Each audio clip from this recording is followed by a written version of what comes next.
This is Pro Wrestling Unlimited, as we're here with the Monday Night Raw review, August 13th, 2018, the go-home show for SummerSlam. Nick, what's going on? What is going on, folks? Welcome to the Raw review for August 13th, 2018, and I just want to say that first picture you used is fucking hilarious. This is the picture of Raw. It's like milliseconds before he sells it.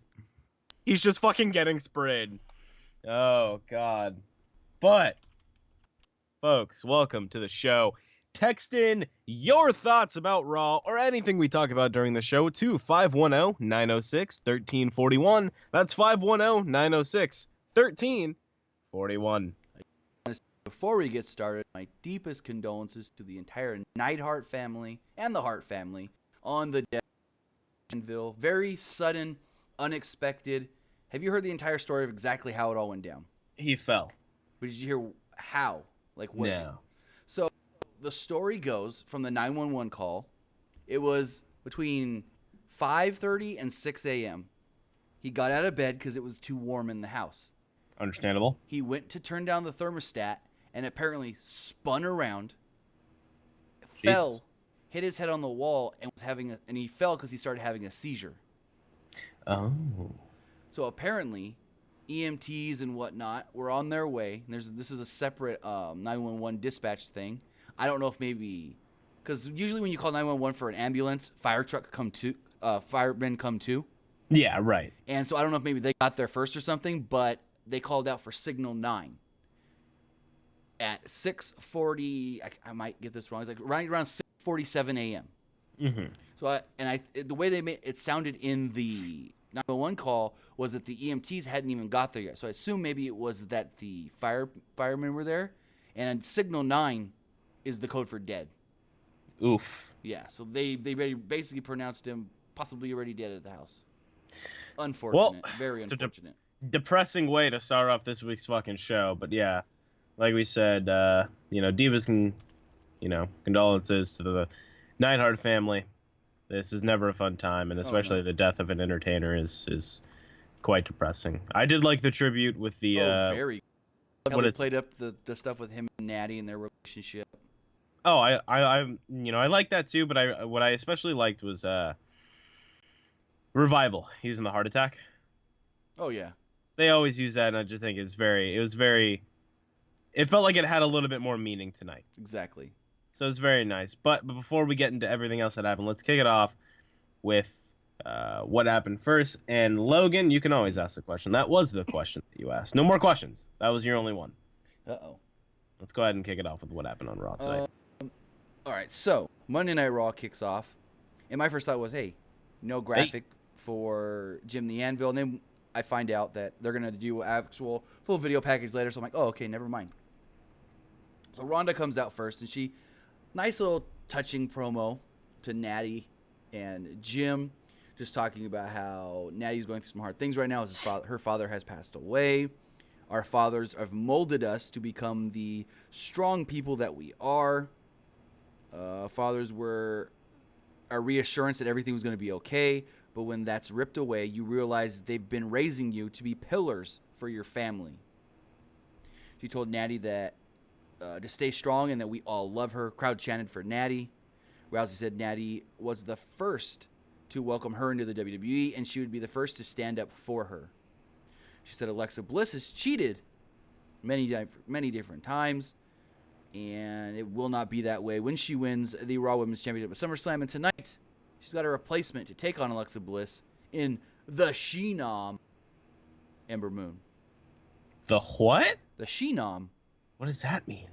Instead of a phenom, because she's a female, she's the She-Nom. Why is she? You've never heard them say that? No. They've been saying that till at least she did. No, they may have been saying that since NXT. No, because I watched all of her NXT matches. They've said not once did I hear this motherfucker referred to as She-Nom. I know they said it on her main roster debut. I'll have to go back and look at that. So she comes out. Logan, that's a really dark fucking question.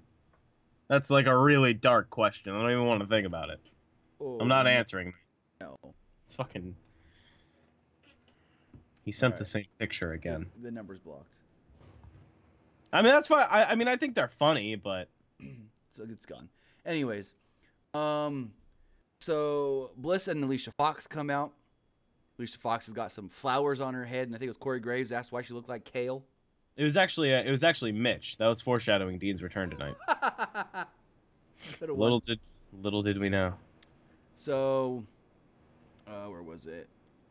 Bliss and Rousey. Alexa Bliss came out there and she was like, "I'm tired of hearing about Ronda Rousey. I'm tired of all this overhyped rookie stuff. Look, I can make faces too." Grrr. Sam, that's basically what.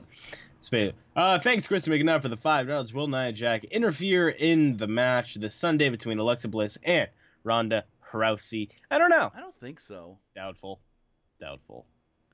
She just goes on berating Ronda Rousey, saying that she's a 5-time women's champion where Ronda's only had 3 matches. It's been a little more than 3. Has it been? Well, televised. Well, yeah, 3 televised matches. Yeah, 3 televised matches, because last week would have been the 3rd.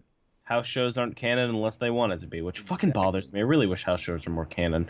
Were they canon? Were they canon back in the fucking, like, I don't know, in 80s to, I don't know, whenever?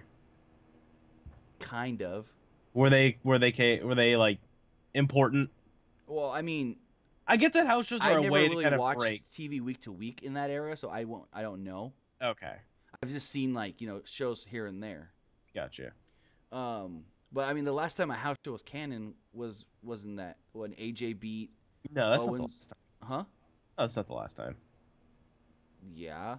When AJ beat Owens at MSG for the title, that was the last time they made reference to a house show. Well, I guess this one. Well, I mean, in storyline purposes. I guess this next one's going to be with Cena when he's in Shanghai. If they do anything on that show, it could just be that he has a match and that's it. Well, yeah, that'll be the storyline, is that he had a match. That's where he's supposed to debut that. I don't even see them talking about it on TV. That's where he's supposed to debut that new finishing move. True. Well, I don't know if it's a finishing move, but we'll see. That's what what it's what he said. Anyway, he didn't say a finishing move. He just said his 6th move of doom. He learned it from Jackie Chan. Let's talk about Raw. So, Bliss said she was tired of Ronda Rousey. The crowd chanted for Ronda. She said she was also tired of Kurt Angle because Kurt Angle gives special treatment to everybody except for her. Last week, 2 weeks ago, Brock Lesnar was protected when they kicked Roman Reigns out of the building. She said, "Why don't they kick Ronda Rousey out of the building so she can't come and attack me?" Bliss spoke with Baron Corbin, and she said Corbin allowed her to get her own personal space. 4 men came out, and as soon as they came out, I go, Ronda's flipping all these guys onto the mat. Oh, absolutely. That was the first thing I thought of as soon as I saw them.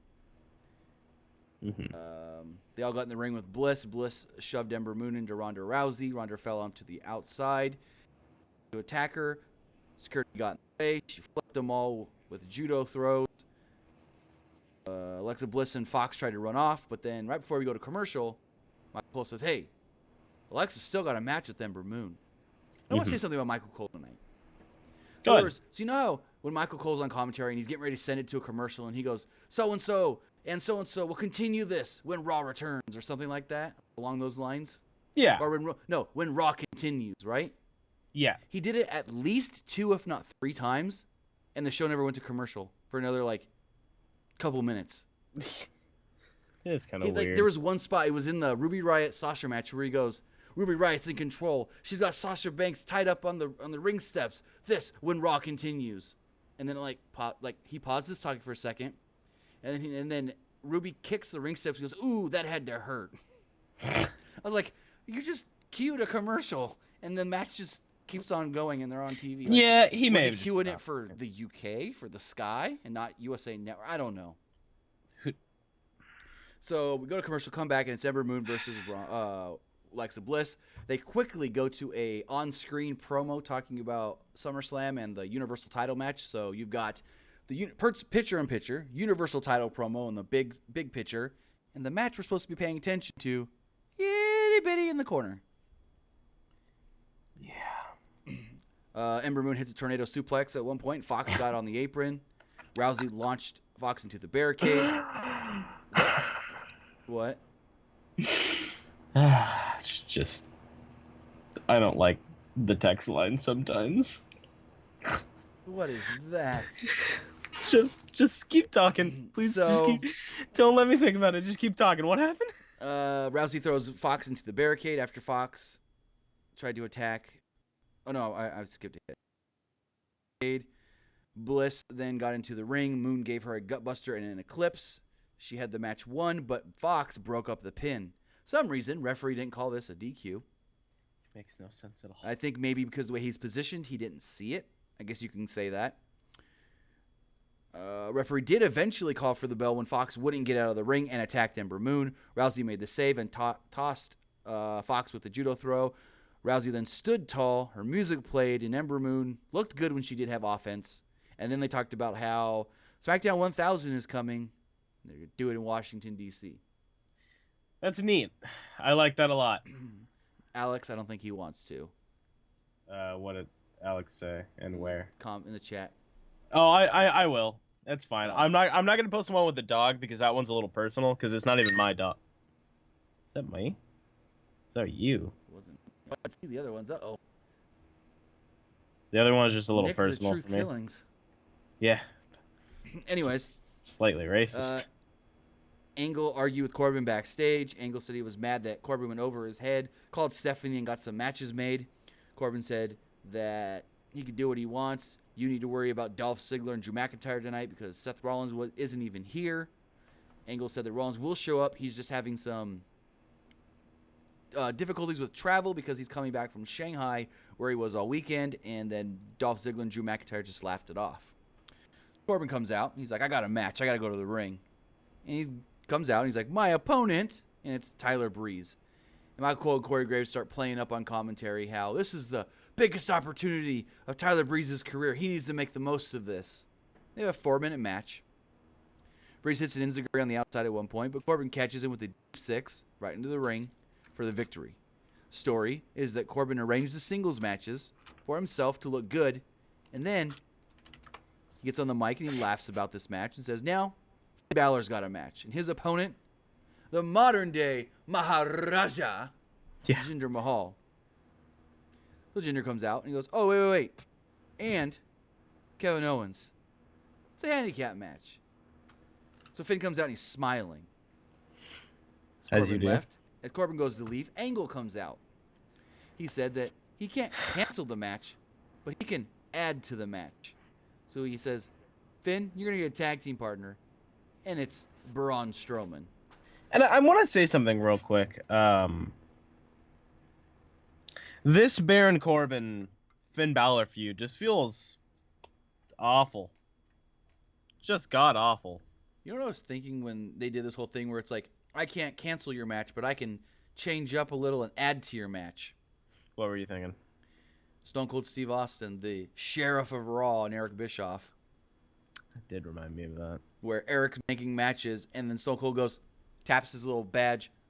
I'm the sheriff, so I can make a change if I need to, and I'm going to.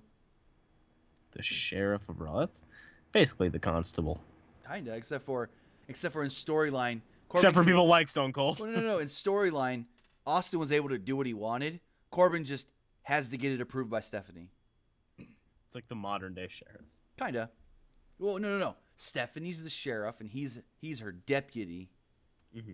Anyways, so we got a 14-minute tag team match here. Finn Balor and Braun Strowman taking on Kevin Owens and Jinder Mahal. Balor made a tag to Strowman, and the crowd erupted when Strowman got into this match. Strowman over like Rover. Owens tagged out and ran into the crowd. He wanted nothing to do with Strowman. Strowman grabbed Mahal, took him down for a second before he tagged Balor back in. This match was just so fucking stupid. He then grabs Finn Balor, Strowman, as Mahal's laying on the mat, and he gives Finn a scoop slam right on top of Mahal. Mm-hmm. And Finn sells it like he took a bump in the on the mat, and then you hear him on the I think it was Graves. He was like, I don't think Finn was expecting that, but it was effective nonetheless. That's my favorite independent move. Huh? That's my. It's like such an independent wrestling move. Is the fucking Lift your fucking opponent up and fucking slam The him. big guy slams the little guy. Yeah. Kind of like when Cass would put Enzo up on his shoulders and do the rocket launcher off of his shoulders. Wasn't that called like the bada boom The shakalaka? boom, in NXT they call it the rocket launcher. Then Michael Cole was like, I'm going to call it the boom shakalaka. Sounds like Cyborg, but depressed. Oh, Lord. Anyways, where was I? After commercial break, they did a promo for NXT TakeOver. After a while, Balor hit a sling blade and made the hot tag back to Strowman, who hit Mahal with a shoulder tackle and a clothesline. There was a funny spot where Strowman charged around the ring, picked up Sunil Singh, and used him as a battering ram to Kevin Owens. Yeah, that was fucking intense. Mahal then caught Strowman with a high knee in the ring, but Strowman gave him a power slam for the victory. Yep. Wasn't a bad match. It was like a 14, 15-minute match. Too long. I thought so too. That was about way too long. I thought I could have went 10 minutes and been fine. What's going on, Infinite Dream? Welcome to the show. Thanks for coming. The text line here says, "This is the first time I'm listening from 313." Well, thank you for listening. Thanks, man. Hey, 313 text message. 212-313. That's a song called "I Got Hoes in Different Area Codes." Yikes. It's a good song. It's by Luda. I think that's by Ludacris. But thank you for the first time tuning in. So we go backstage. There's a lot of Kurt Angle backstage segments tonight. Angle tried calling Rollins and left him a voicemail. Ziggler and McIntyre showed up and said, if Seth doesn't show up for this contract signing, does that mean that he gets a match? And Angle was like, he'll be here. I promise. He'll be here. Real quick, $5 from Kristen McNutt. Once again, thank you. What do y'all think of Rollins Subway commercial? Out of context, the picture of him sitting next to a meatball sub and a soda, fucking hilarious. I thought it was hilarious. I missed it. It must have been when I was making dinner. You'll see it in my retweets where it's just Rollins sitting with the sandwich. Gotcha. As he said, I reassure you he will be here. Crowd lightly started chanting, we want Ambrose. JoJo then introduced a man in the ring holding a guitar from Greensboro named Ricky Roberts. No, it was Elias. She said Ricky Roberts. Nope, that was Elias. Oh, okay. That was Elias. He said his favorite artist is Elias. Well, that would make sense. Crowd chanted what as he spoke. Then Elias interrupted. Elias claimed that this guy was the guy in WWE shop and buy his new "What Would Elias Do" shirt or bracelet. Bracelet. Is that just capitalizing on the "What Would Jesus Do" bracelets? Exactly. And then isn't like the oh god, what is the Lance Armstrong one? Live Strong. Live Strong. Oh god damn those fucking bracelets, man. This says some Live Strong kind of deal for Liv Morgan. I could see it now. No, they're not. I could see it now. Liv Morgan. I hope not. Anyways, he said that the guy could impress. He could beat up Lashley. And take a thinker from like 20 to 30. Extreme, but it's So he's doing his theater at 2. Bruce Pritchard and Conrad Thompson are doing. Lashley came out. That crowd was fucking hot though. Yeah, they were. It was a good crowd for a not good show, not great show. Yeah, exactly. Lashley. It still says Bob. Derek.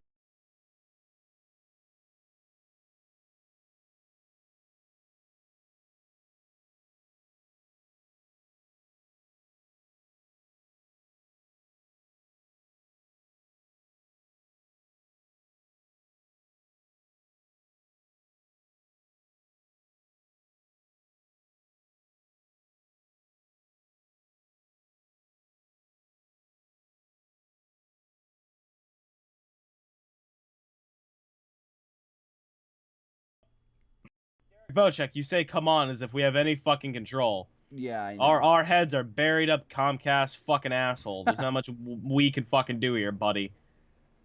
Just reset the fucking stream if you have to, dude. It's not a big deal. My internet went out today, but it was literally after their damn customer service line was closed. Naturally. And we good, guys? Can you hear us now? We should be back. Everything should be good. Yeah, Comcast and fucking Dish. Utter ass. Comcast is usually good, but... No, Comcast is, like, fucking ass. I usually have not bad. All right, we should be good now. Comcast internet is abysmal. It's still kind of buffering on my end personally. But let's just get through the show. Let's get All through right, it. so we had the B team defending the Raw Tag Team Championships against Matt Hardy, Bray Wyatt, and Revival. Everyone in the chat says we're back. Match. Revival used the heart attack, as Nick said earlier, on Matt Hardy early in the match. After a commercial break, Wyatt ran wild and gave Uranagis to both members of the Revival as he went for Dallas. Dash Wilder tried a suicide dive, but Wyatt caught him and bounced him off the apron. Dallas took out Wyatt with a clothesline on the outside. Hardy went to the top, and Scott Dawson tried to stop him. Hardy then gave him a superplex to the outside. A man with a messed up back coming back first off of the top rope to the outside. Smart. Yeah, God. Sergio Gutierrez, I don't have Spectrum here. Is that even a thing in these states? I know they get out in Washington State. So they did the superplex to the outside, crashed on everybody, all 6 men laying on the outside, go back into the ring, and the Revival have Bray in the ring. As they're setting up for the Shatter Machine, Curtis Axel takes the blind tag, allows them to hit the Shatter Machine on Bray, as I think it was Scott Dawson was going to go for the pin. He throws him out of the ring. He goes for the pin himself. 1, 2, 3, pins Bray Wyatt, retains the Raw Tag Team titles. It's the second time, I think, in a row that they've pinned Bray. Yep. It's probably just easier to let Bray do the front. It's kind of sad that you got to let the guy that was in like a life-threatening car crash carry the workload because the other guy, his back is meshing with his pelvis. It's just rough, dude. Yeah. Feel bad for those two guys. They need some fucking time off. So we then see Roman Reigns walking backstage as he's about to come out to the ring. The B team catch him backstage and they're like yelling at him, "Look, we won! We're still the champions!" Naturally. So Angle, where was I? We then see Angle. He asked Ziggler if he was happy with the details of this contract, as Ziggler got to look it over before the contract signing. Ziggler said Angle likes to play favorites and wondered why there was a clause that Rollins could have somebody in his corner. Angle said that was standard. I mean, you're allowed to have McIntyre. This somehow did not lead to a Dean Ambrose chant, when other things earlier in the night did. Yeah, that was weird. Angle offered to remove the clause, but then that would mean that McIntyre would also not be allowed at ringside. Ziggler said, no, we're good. Yeah, we're fine. I need him. Roman comes out. Roman said he's told himself to leave this place better than he found it. But he couldn't do that as long as Brock Lesnar's the champion. He said that he's going to take back the title, which you can't take something back that you never had. Exactly. He then says, in all Roman Reigns badassery, I'm going to send Brock Lesnar back to the UFC so hard that his head's all the way up Dana White's ass. It's so funny. Oh, you mentioned Dana White. Oh, my goodness. And then Heyman comes out. So Roman, what are you doing out? Heyman gets in the ring, and he's like, I'm going to steal. Well, before he gets in the ring, he goes, I'm going to steal a line from a SmackDown superstar. It's a new day. Yes, it is. What superstar says that? So then he goes, actually, if I should steal any line from anybody on SmackDown, steal it from the Usos. And they say they're the future of the tag team division. Well, right now I'm looking at the future, and it's you, Roman Reigns. He said Reigns was in the position to make history, and he could do so tonight. Heyman then talked about the Renee Young promo. Said, yeah, I left her hanging. I said, this Brock Lesnar, Roman Reigns can't beat. Unless.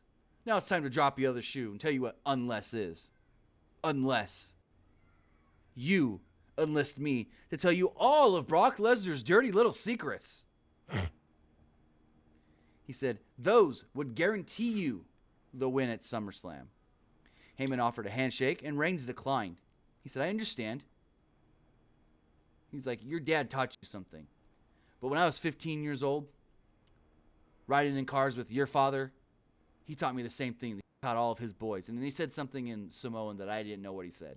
Mm-hmm. Heyman then goes, I don't need your answer tonight. You can tell me on Sunday at SummerSlam. Read this clause over that I wrote up for you, and I can help you. So he grabs Roman. He gives Roman this I guess, contract. And as Roman goes to look at it, It was the clause. Look at the clause. As Roman goes to look at it, he pulls out what they called pepper spray and sprays it in Roman's face. Oh, So what do you think that really was? Water. Think it was water? The way it's sprayed out in a perfect straight, you know what I mean? Pepper spray sprays out like that. I guess, but Pepper spray's liquid. But it wasn't pepper spray. Well, obviously it wasn't. Unless Roman's that fucking badass. So we're like, fucking pepper spray me, Paul! He basically unloads this whole canister of quote-unquote pepper spray. If he did, that could be fucking deadly. An entire can? And An entire fucking can? That's kind of dangerous. A little bit. Oh, God. Oh, Lord. There? What? Check the text line. Yeah, I know. I'm just kind of choosing to not acknowledge them anymore. Never mind. Yeah, I know. I saw it. It's the Paul and Brock one. So you choose not to acknowledge it. They stop. So as Heyman sprays him, Heyman goes to leave. And then Brock Lesnar comes out. Brock Lesnar walks down the ramp, hands the Universal Championship to Paul Heyman, and he attacks Roman Reigns. Hits him with some knees, a guillotine choke, and left him. Cole went nuts, calling this a cowardly attack by Brock Lesnar. Brock Lesnar can never go after Roman Reigns 100%, face-to-face, man-to-man. And Brock gets out of the ring. He then turns around, gets back in the ring, and hits him with an F5. Mm-hmm. We're finally leaving with Paul Heyman. It was all a ruse. So do you think they're gonna team up? Paul and Roman Reigns? No, it's Paul and Brock. It's always been Paul and Brock. It was all a swerve. No, a ruse. motherfucker, I'm asking, do you think it's gonna happen? Like, do you think that turn will happen? No. You don't think so? No. I don't know, man. I think so. Crowd was very mixed for this. They didn't know how to react. They're like, yay, Brock is doing something, but we don't want to encourage more of it. So, crowd like, as Brock was walking off with Heyman, they started chanting one more time. Give him another F5. Then we got a 6-man tag team match. Bobby Roode, Bob, Apollo Crews, and Titus O'Neil taking on Mojo Rawley and the Authors of Pain. what a Quick shitty 2.5 minute match where Roode pinned Rawley with a glorious DDT. Like literally less than 3 minutes long. Like Borat Troll says, Brock was skinny AF. Well, yeah. Yeah. He's getting freaking drug tested. He's drug tested at least 5 times in the last month. Reigns was tended to by the trainers backstage. Angle was then seen there. There was concern for his eyes because of the pepper spray. They then aired a very nice tribute to Jim the Anvil Neidhart. Mm-hmm. And ran down the SummerSlam card where they were very, very surprised to see the announcement team defending the tag title against the Revival. So they're So talk about SummerSlam. Like kickoff show for this Sunday SummerSlam at 5 p.m. Pacific or 5 p.m. Eastern, and Corey Graves goes to say one thing, and all of a sudden he just stops.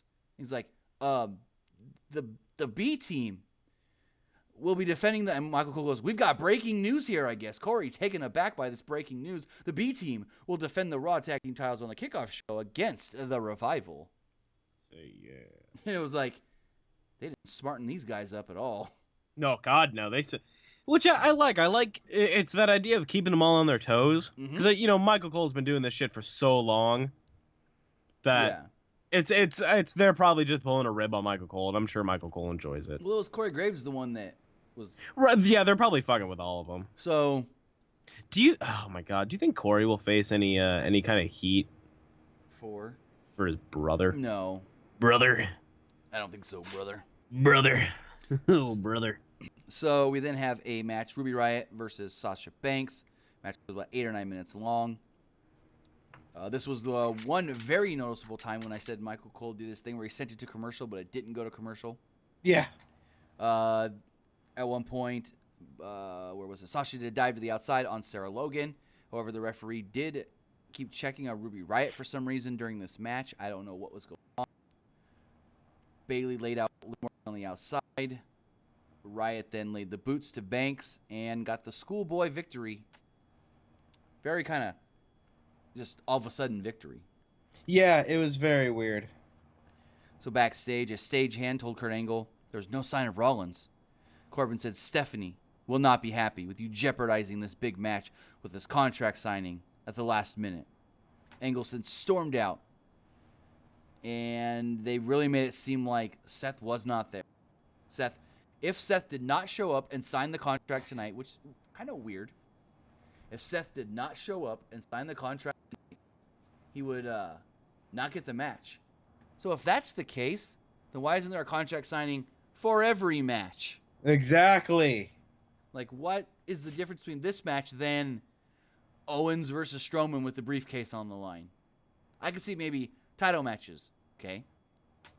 But I don't know. Anyways, so Kurt comes out, and he was like, I saw what Brock Lesnar did. I'm not happy, but I'm not going to suspend him or take any action because I want Roman Reigns, who has been given the all clear to go on Sunday, to take that title, bring it back to Monday Night Raw, defend it every week, and beat Brock Lesnar's ass. Crowd booed. Yeah.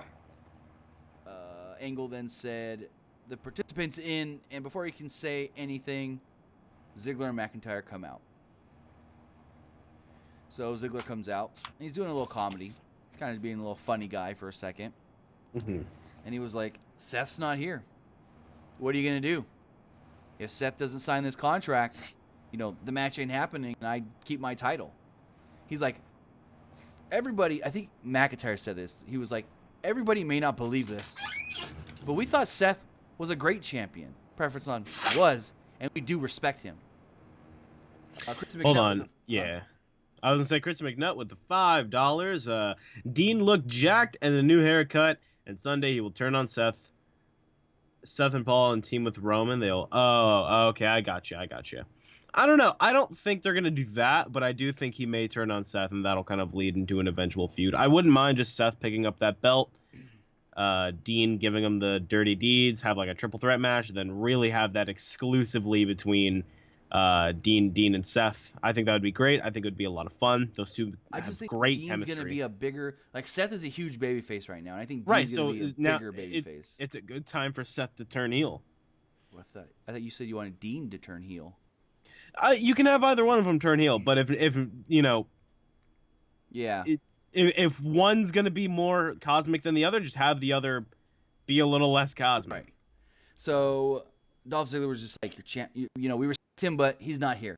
So you need to do the right thing. And Dolph signs the contract, hands it over to Kurt, and he was like, and Kurt's like, hold on, give him one more try. Intercontinental Champion Seth Rollins. No Seth. So Kurt's looking around. He's like, and I want to bring out, the champion, Seth Rollins. Again, no Seth. And Dean's just like, he's not here. Face it. Seth. Huh? Dolph, not Dean. Oh, yeah, Dolph. Yeah, it was Dean standing in the ring. The crowd damn was guys silent. with their names starting with D's. So he's like, just face it. He's not here. You got to do the right thing, Kurt. And right as Kurt was about to say, agree to Dean Ambrose, or agree to Dolph Ziggler, Seth's music hits. Crowd goes nuts. Oh, I'm looking at this picture of Dean Ambrose on my screen. Anyways, crowd goes nuts. Rollins comes out and goes, hey, I'm sorry for being a little late. I had some travel troubles. But it wasn't my travel. Now, I know in that contract, it does say that I can have somebody in my corner. You, Dolph Ziggler, say that you've got a Scottish psychopath. But you know what? I've got me a lunatic.